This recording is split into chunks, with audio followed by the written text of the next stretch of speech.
Welcome to another episode of the Musketeers Message. I'm Susan. And I'm Carol. Welcome to the 1900s. We are in the midst of a great war that America recently joined. Last time we discussed morality and moral decisions. We also presented a situation to help you visualize an everyday moral decision. What would you have done? If you haven't already, go listen to that. This time we are focusing on America joining into the war. Today we're going to talk about the Great War, specifically important reasons America joined. While America is playing a crucial role in the war, we didn't join until much later, specifically spring 1918. Until 1918, America simply loaned money and sold resources to European countries. They stayed out of the war directly and aided both sides. There are multiple reasons for this. One being that many Americans simply didn't want a war on their hands. A war would mean American deaths, food shortages, and plenty of money lost. As we're in a war now, it was a fruitless attempt. Another reason was that many people believed that the war was an old feud in Europe that didn't have anything to do with the U.S. It would affect the U.S. directly if either side won this. So this too wasn't a good argument. After 3 years of watching Europe fight a bloody war, America was considering joining. 3 things influenced U.S. involvement. The first was the sinking of Lusitania. The Germans had submarines called U-boats that they used to sink ships of opposing sides. At the time, they were in unrestricted submarine warfare, where they would sink any ship coming into British ports. The Lusitania was sailing into England when German torpedoes sunk it. America was furious, and suddenly there were shouts of war.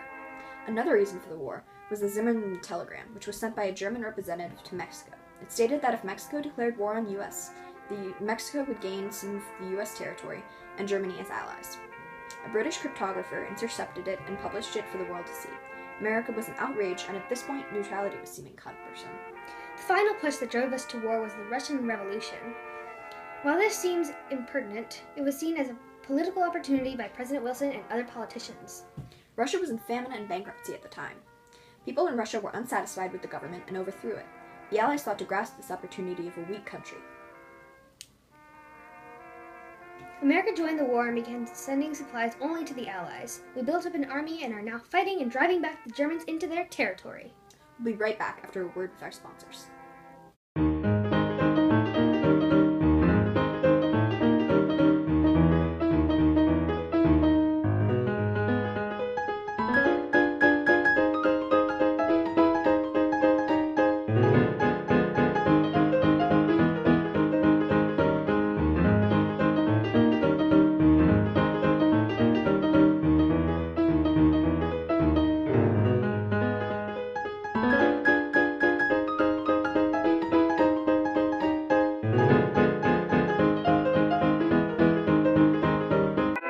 Wonderful ad, let's talk about famous Americans in the war right now. Alvin York is an American soldier who protests the war because of unnecessary violence in it. He was drafted into the war anyway and was placed on enemy lines. He and other members of his regiment were shot at mercilessly by the Germans. His comrades were shot down, but Alvin used his knowledge of turkey hunting and the rifles he had to shoot down 20 German troops. He brought back 132 German prisoners and was awarded a Medal of Honor. Another American soldier is Henry Johnson, an African-American sent with the rest of his regiment, the Harlem Hellfighters, to help the depleted French ranks. He and Needham Roberts, another soldier, were ambushed by German attackers. Johnson fought off the attackers with his rifle in the beginning until he ran out of ammo. He then used his rifle as a club. When he saw that Needham was being taken away, he used nothing but a knife to kill half the ambush and ward off the other. He and Needham Roberts were awarded the Croix de Jour when they arrived back in camp. Now that we've given you a briefing on the war, we can tell you how to support it from home and on the battlefield. At home, you can conserve energy by using electricity less and less. This will ultimately save money, which can be donated to the war. You can conserve food by growing your own in a victory garden. And all you men, what are you waiting for? Join the Army at your nearest sign-up center. And make sure you support the war effort by observing Wheatless Mondays, Meatless Tuesdays, and Porkless Thursdays.